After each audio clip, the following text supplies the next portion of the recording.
വിശുദ്ധ അൽഫോൻസായുടെ കബറിടം സ്ഥിതി ചെയ്യുന്ന ഭരണങ്ങാനത്തെ പ്രസിദ്ധ തീർത്ഥാടന കേന്ദ്രമായ സെയിന്റ് അൽഫോൻസ ദേവാലയമാണിത്. കേരളത്തിലെ ഒരു സാധാരണ കന്യാസ്ത്രീ എങ്ങനെ വിശുദ്ധ പദവിയിലേക്ക് ഉയർത്തപ്പെട്ടു എന്നറിയണമെങ്കിൽ അൽഫോൻസാമയുടെ ജീവിതം എപ്രകാരം ഉള്ളതായിരുന്നു എന്ന് നമ്മൾ മനസ്സിലാക്കിയിരിക്കേണ്ടതാണ്. അൽഫോൻസാമയുടെ ജനനം മുതൽ കന്യാസ്ത്രീ ആകുന്നതുവരെയുള്ള ജീവിതം ഉൾപ്പെടുന്ന വീഡിയോ നമ്മുടെ ചാനലിൽ ഉടനെ വരുന്നുണ്ട്. കന്യാസ്ത്രീ ആയതിനു ശേഷവും പലവിധ രോഗങ്ങൾ അൽഫോൻസാമയെ വലച്ചിരുന്നു. രോഗപീഠകളാൽ 1945 ജൂലൈ മാസത്തിൽ കഠിനമായ പാരവശ്യം അൽഫോൻസാമയ്ക്ക് അനുഭവപ്പെട്ടു. ഈ സമയത്ത് കട്ടിലിൽ കിടന്ന് ഉരുളുന്ന അവളുടെ ദേഹം തണുത്ത് മരവിക്കുകയും വിയർത്ത് വിളറുകയും ചെയ്തു. ഈ അവസ്ഥ ഒരു അവസരത്തിൽ 5 മണിക്കൂറോളം തുടർന്നിരുന്നു. മാസങ്ങളോളം ഈ അവസ്ഥ തുടർന്നു. ഈ അവസരത്തിൽ ആഴ്ചയിൽ 1-2 ദിവസം മാത്രമേ പള്ളിയിൽ പോകാൻ അൽഫോൻസയ്ക്ക് സാധിച്ചിരുന്നുള്ളൂ. ഈ പാരവശ്യത്തോടൊപ്പം തുടർന്ന് മലേറിയ രോഗവും അൽഫോൻസാമയെ ബാധിച്ചു. കാളശ്ശേരി പിതാവിനും മഠത്തിലെ മറ്റൊരു സന്യാസിനിക്കും ഈ അവസരത്തിൽ മലേറിയ ബാധിച്ചിരുന്നു. ഈ രോഗാവസ്ഥകളിൽ ഇനി അധിക നാൾ ജീവിച്ചിരിക്കില്ല എന്ന് ബോധ്യമായ അൽഫോൻസ 1946 ജൂൺ അവസാനം റോമളൂസ് അച്ഛന് ഒരു കത്തെഴുതി. ഉടൻ ഭരണങ്ങാനത്ത് എത്തിച്ചേരണം എന്നായിരുന്നു കത്തിലെ ഉള്ളടക്കം. അപ്രകാരം അച്ഛൻ ജൂലൈ 5 ഭരണങ്ങാനത്ത് എത്തിച്ചേർന്നു. അച്ഛനോട് അൽഫോൻസ തൻ്റെ അവസ്ഥ മൂലം മറ്റുള്ളവർക്ക് ഉണ്ടാകുന്ന ബുദ്ധിമുട്ടുകൾ ബോധിപ്പിച്ചു. അച്ഛൻ്റെ ഉപദേശങ്ങൾ ശ്രദ്ധാപൂർവം കേട്ട അവൾ അവസാനം ഞാൻ ഏറ്റവും വേഗം മരിക്കുവാൻ പ്രാർത്ഥിക്കട്ടെ എന്ന് അച്ഛനോട് അഭ്യർത്ഥിച്ചു. മനസ്സില്ലാ മനസ്സോടെ അച്ഛൻ ദൈവത്തിന് ഇഷ്ടമാണെങ്കിൽ എന്ന് ചേർത്ത് പ്രാർത്ഥിക്കുവാൻ അനുവാദം നൽകി.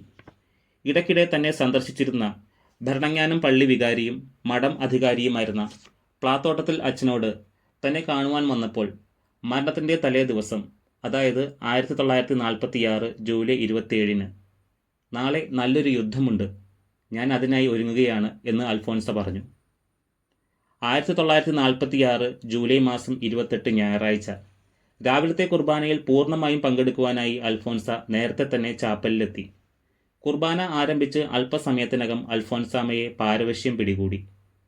വിഷമത കലശലായതിനാൽ അവൾ തൻ്റെ മുറിയിലേക്ക് നടന്നു നീങ്ങി കട്ടിലിൽ കിടന്നു.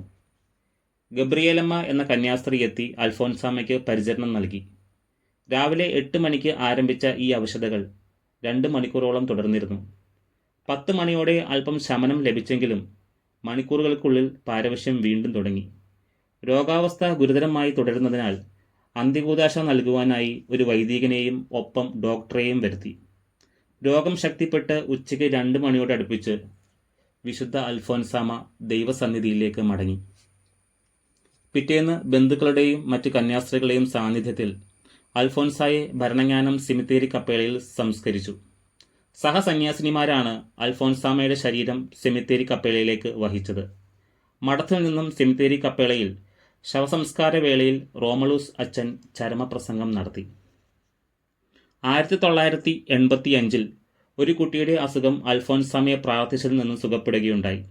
ഈ അത്ഭുത പ്രവൃത്തിയാണ് അൽഫോൻസാമയെ വിശുദ്ധയായി പ്രഖ്യാപിക്കുവാനായി വത്തിക്കാൻ നടപടികളെടുക്കാൻ കാരണം. ബിഷപ്പ് സെബാസ്റ്റ്യൻ ഇതേക്കുറിച്ച് പറയുന്നത് ഇപ്രകാരമാണ്: ഞാൻ അന്ന് വയനാട്ടിലായിരിക്കുമ്പോൾ ജന്മന കാലിന് അസുഖം ബാധിച്ച ഒരു കുട്ടിയെ കാണുവാനിടയായി. ആ കുട്ടിയുടെ കാലുകൾ ജനിച്ചപ്പോൾ തന്നെ ഉള്ളിലേക്ക് വളഞ്ഞിരിക്കുകയായിരുന്നു. നടക്കാൻ അവന് ഒരു വടിയുടെ സഹായം ആവശ്യമായിരുന്നു. ഇത് കണ്ട് സഹതാപം പൂണ്ട ഞാൻ എൻ്റെ കുപ്പായത്തിൻ്റെ പോക്കറ്റിലുണ്ടായിരുന്ന അൽഫോൻസാമയുടെ ചിത്രമുള്ള 2 കാർഡുകൾ അവന് നൽകി പ്രാർത്ഥിക്കുവാൻ പറഞ്ഞു. അവൻ അതിൽ സംശയാലുവായിരുന്നു, കാരണം അവൻ ഒരു മുസ്ലിം കുട്ടിയായിരുന്നു. ഞാൻ പറഞ്ഞു, ദൈവം വളരെ ശക്തിയുള്ളവനാണ്. ഏതാനും മാസങ്ങൾക്ക് ശേഷം അവൻ എന്നെ കാണുവാൻ വന്നു. ആദ്യ കാഴ്ചയിൽ തന്നെ എനിക്ക് അവനെ തിരിച്ചറിയാൻ കഴിഞ്ഞില്ല. അവൻ്റെ അസുഖമെല്ലാം പൂർണ്ണമായി സുഖപ്പെട്ടിരുന്നു. അവൻ തിരിച്ചു പോകുന്നതിന് മുൻപ് ഞങ്ങൾ ഒരുമിച്ച് ഒരു ചിത്രം എടുക്കുകയുണ്ടായി. അൽഫോൻസാമയുടെ ജീവിതത്തിൻ്റെ പ്രസിദ്ധി അവളുടെ നാമകരണ നടപടികൾ ഉടൻ ആരംഭിക്കണമെന്ന അഭ്യർത്ഥനകളിലേക്ക് നയിക്കപ്പെട്ടു. നാനാ ദിക്കുകളിൽ നിന്നുള്ള അഭ്യർത്ഥനകൾ മാനിച്ച് പാലാ രൂപതയുടെ പ്രഥമ മെത്രാൻ മാർ സെബാസ്റ്റ്യൻ വയലിൽ നാമകരണ നടപടികൾക്ക് തുടക്കം കുറിച്ചു. ഇതിൻ്റെ ഭാഗമായി മെത്രാൻ്റെ നിർദ്ദേശപ്രകാരം പ്രാഥമിക അന്വേഷണം നടത്തുവാൻ മേജർ കാപ്പൻ നിയമിതനായി. ആഴത്തിലുള്ള അന്വേഷണങ്ങൾക്ക് ശേഷം നാമകരണ നടപടികൾ ഉടൻ ആരംഭിക്കണമെന്ന അനുകൂല ശുപാർശയോടുകൂടി അന്വേഷണ ഫലം അദ്ദേഹം മെത്രാന് സമർപ്പിച്ചു. ഈ ശുപാർശ പ്രകാരം 1953 ഡിസംബർ 2 ഫാദർ റോമിയോ പ്രധാന ജഡ്ജിയായി രൂപതാ കോടതി രൂപവൽക്കരിച്ചു. രണ്ടാമത്തെ രൂപതാ കോടതി 1955 പ്രവർത്തനം ആരംഭിച്ചു. 1957 ഏപ്രിൽ 13 അൽഫോൻസാമയുടെ കബറിടം തുടർന്നു പരിശോധന നടത്തി.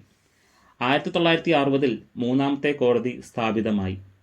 നാമകരണ നടപടികളുടെ ഭാഗമായി ആദ്യ 9 വർഷം കൊണ്ട് തന്നെ 822 തവണ ട്രിബ്യൂണൽ കൂടുകയും 126 സാക്ഷികളെ വിസ്തരിക്കുകയും ചെയ്തു.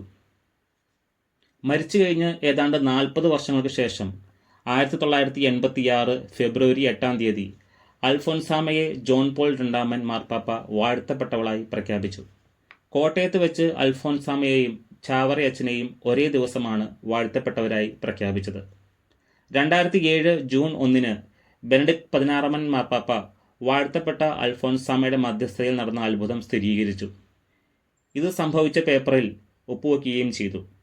2008 മാർച്ച് 1 ബെനഡിക്ട് 16 മാർപ്പാപ്പ അൽഫോൻസാമയെ വിശുദ്ധ പദവിയിലേക്ക് ഉയർത്തുവാൻ തീരുമാനിക്കുകയും 2008 ഒക്ടോബർ 12 മറ്റ് 3 വാഴ്ത്തപ്പെട്ടവരോടൊപ്പം വാഴ്ത്തപ്പെട്ട അൽഫോൻസാമയെ വിശുദ്ധ എന്ന പദവിയിലേക്ക് ഉയർത്തുകയും ചെയ്തു. ഭരണങ്ങാനത്തുള്ള ഈ കബറിടത്തിൽ നിരവധി വിശ്വാസികളാണ് മധ്യസ്ഥ പ്രാർത്ഥനയ്ക്കായി ഇവിടെ എത്തുന്നത്. നിങ്ങൾക്ക് ഈ വീഡിയോ ഇഷ്ടമായെങ്കിൽ നിങ്ങളുടെ വിലയേറിയ അഭിപ്രായങ്ങൾ കമൻ്റായി രേഖപ്പെടുത്തുക.